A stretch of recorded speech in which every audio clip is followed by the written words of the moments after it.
At some point in every project, the dream and the budget collide.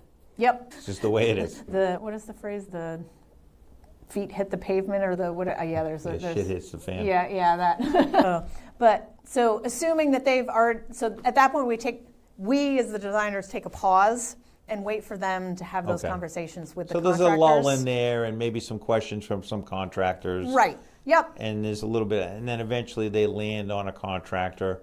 And then are you interfacing with that contractor while you're finishing the details? Not typically. Okay.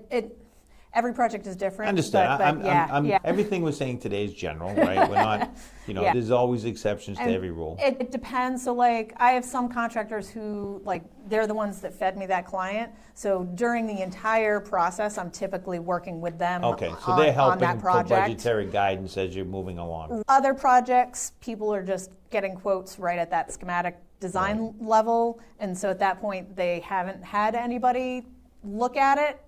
And so sometimes it can be a shock, sometimes it's perfectly fine. Yeah. And so once we get the go-ahead to move forward with the permitting plans side of things, then that's when there's a little less, typically a little less interaction between us and the client, because at that point we've already kind of worked out the majority of what needs to be worked out. Sometimes there's minor stuff. It's like, okay, do you want 2 sink vanity, or do you want a 1 sink vanity? Minor changes that may happen along the way.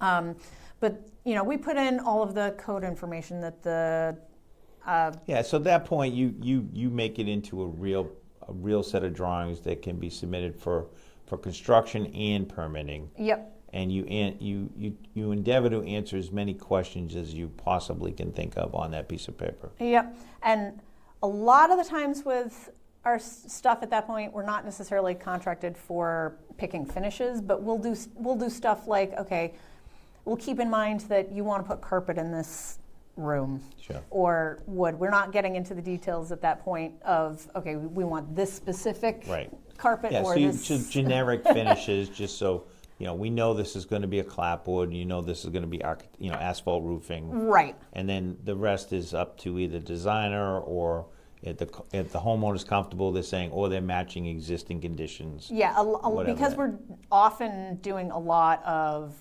additions onto existing homes. A lot of the times it's match existing. Right. Yeah. The standard note.